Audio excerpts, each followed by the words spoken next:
Hello, my name is Sophie and welcome back to my channel. This video feels probably more exciting than it is because in the Black Friday sales I treated myself to a new camera for the first time in 8 years. I've been using my old camera since I was at uni and it's had a cracked screen. The SD card barely stays in it and it didn't have any built-in microphone capabilities. So I've treated myself to the DJI Osmo Pocket that every YouTuber I watch seems to be using at the moment. And I'm really excited about it. I filmed a couple of TikToks on it so far and I'm really enjoying it. So I feel like I might be able to start vlogging again if that was something that, one, people want to see, and two, I feel the inclination to do. But other than that, we're also filming one of my favourite videos of the month to film, which is my last TBR of 2025. Now, I make my TBRs slightly differently to how I've seen other people make them, in that I have a bunch of categories and I pick books to fill each of those categories. And I'm not a mood reader, so I follow my TBR to the letter. If when I finish my TBR for the month, I will then start reading from what I call my book queue, which is essentially the sequels in the series that I'm currently reading. This monthly TBR is going to be slightly different again to my normal TBRs, but also from my last TBR in November, because I finished my 25 in 2025. In November I didn't have any new releases pre-ordered, so I had space on my monthly TBR to put all 4 of the last books from my 25 in 2025, and I've read all of them. I'll do a full video going over those books and what I thought about them all at some point, maybe in the new year. The only categories that I will be using in this month are a book from the wedding library and a continuous series book, which kind of leans into my book queue anyway. So I use a spinner. Let's go back a few steps. The wedding library. If you're new and you've not heard me do my spiel before, when my husband and I got married, we asked our guests to gift us a copy of their favourite book. So we'd have a little library of our favourite people's favourite books. And in an endeavour to read them all, I've been choosing one a month and slowly working my way through the collection. I now use a spinner to choose which book I'll be reading, because otherwise I'm just going to end up with a bunch of books I am not interested in / don't know anything about. So I'm removing that element of decision making. I've made a really good dent in it. I've also decided next year that I'm going to read one book from our Horrible History box set each month, because I have 19 of them left to read and there's no other context where I'm going to read 19 Horrible History books. So I think one a month will be fine. But that doesn't start until January. So there's 20 entries left. I don't think there's anything on here that I have already read. Oh, I've read Harry's Game, so we can take that one off. I think everything else, yeah, is staying on there. So we have a couple of series on here, but let's just do it. This makes me nervous because there's a lot of intimidating books on this list.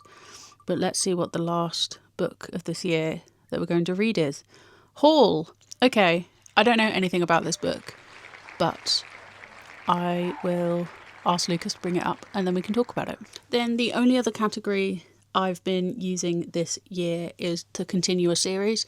So the main series I've been reading with this category is the Maximum Ride series, and the next book I have to read there is book 6, which is called Fang. But I'm tempted to pick... No, I'm going to pick this because I really want to finish. I've got Fang and then Angel are the only 2 books I have left that I own physically, but there are so many other books and so many other series. Yeah, this is book 6 in the series, and I don't know if I have anything insightful to say about it. This is book 6, so I will be reading this in December, and then hopefully I'll be able to squeeze in book 7 before the end of the year, but we'll see how well that goes. Then there are a couple of other books that I had on my list. Oh, the Christmas ones. Now, as it's December, I have a whole shelf of festive Christmas books that I could just drop everything and read this month. But there are 3 in particular that I would like to get to. One of them I pre-ordered and it came out in October, but for me it makes more sense to read it in December, so I've saved it for this month, and that is Holiday Ever After by Hannah Grace. This is the first book she's brought out since the conclusion to the Icebreaker series, the Maple Hills series. And Daydream was my favourite book of the entirety of last year. So I'm very, very looking forward to reading this, hence why I bought the hardback special edition rather than the standard paperback cover. It just sounds like a cute Christmas romance. I don't really know anything about it. I'm happy to go in blind, but that will be on my list for this month. Then there's 2 more books, festive books, that I want to read.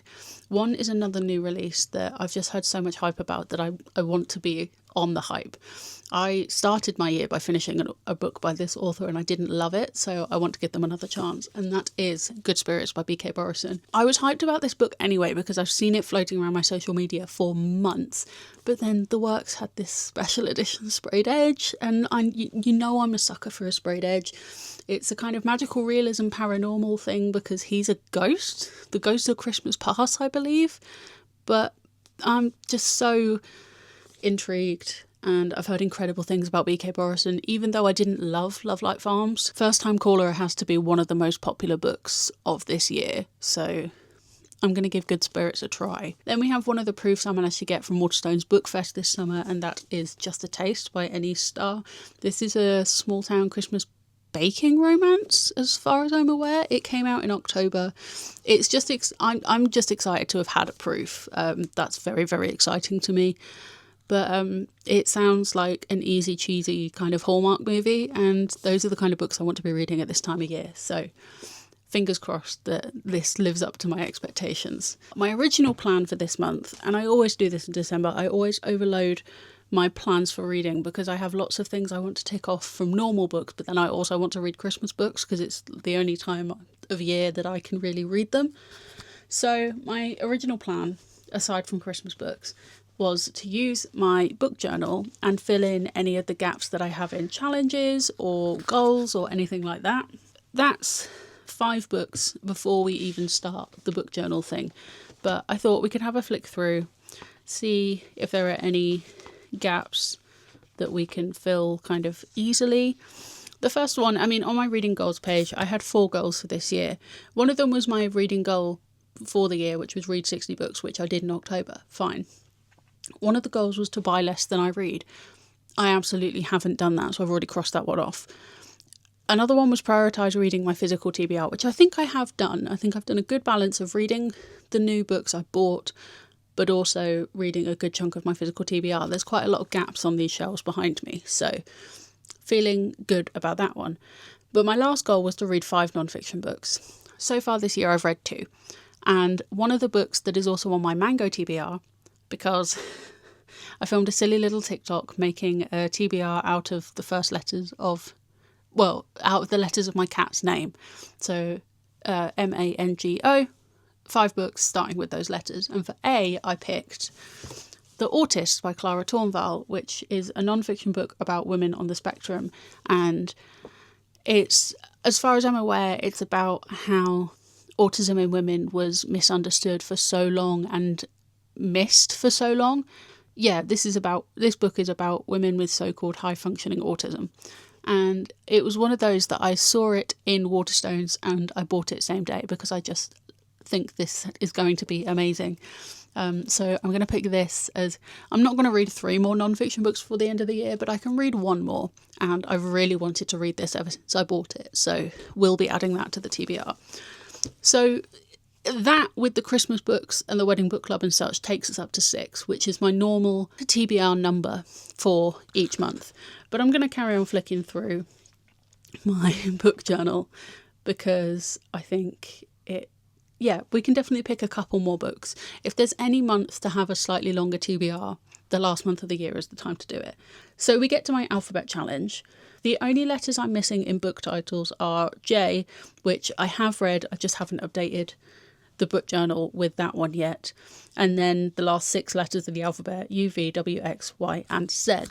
I don't think we have any of that here already, no.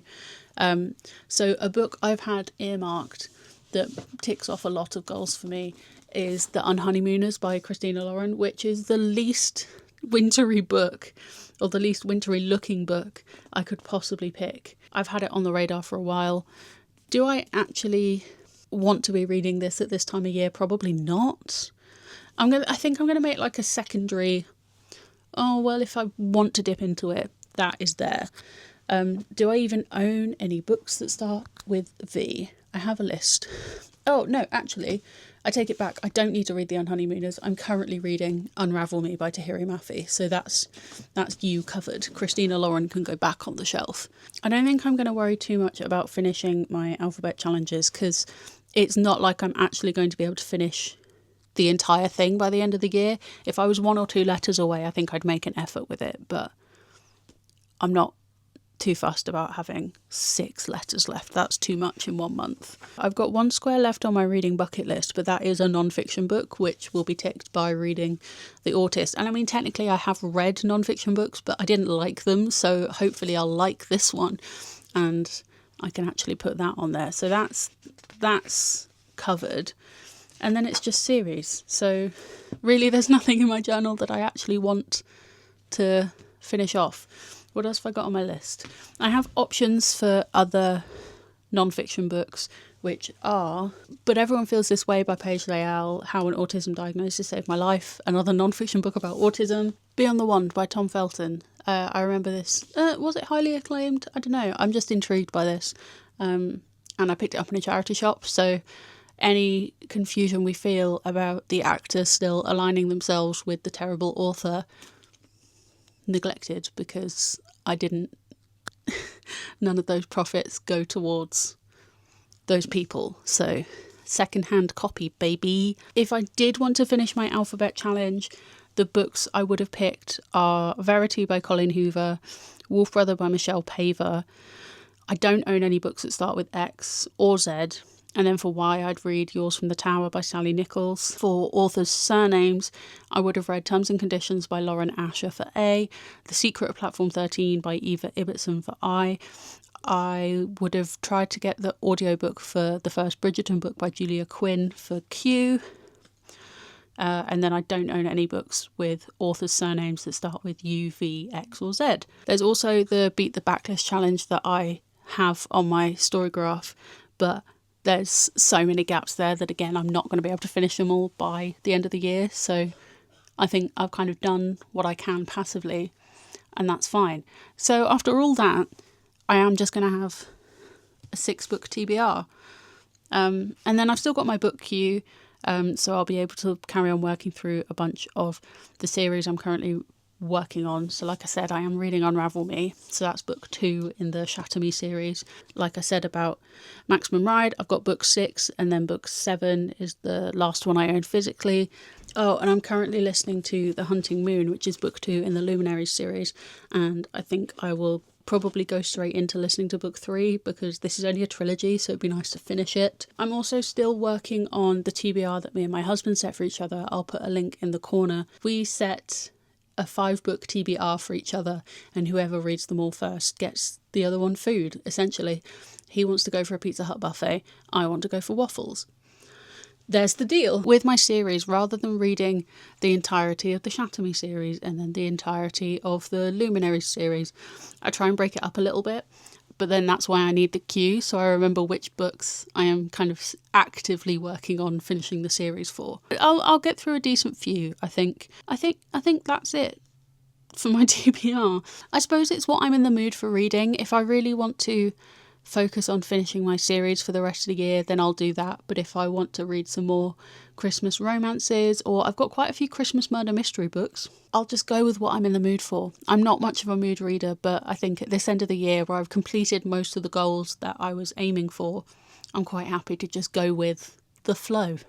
So that's my TBR. I thought this was going to be an exciting let's finish my reading journal, but actually I've already made a really good dent in my reading journal, so happy to go with the mostly festive TBR. Let me know if the quality of this new camera is okay. My very camera techie husband very much enjoyed setting it up with me, so hopefully it should all be working all right. If you've got any more Christmas book recommendations, please let me know, because I'm always down for a Christmas book. And I will be trying my best to upload more in December. I love all the end of year content, setting up new journals, all of those kinds of things. So I will be trying to post more in December. But whether that happens alongside work and things getting dark at 4 p.m, Who knows? But I'll try my best. Thank you so much for watching. I hope you're having a great day. I hope you're reading a great book, and I'll see you next time for another bookish video. Bye!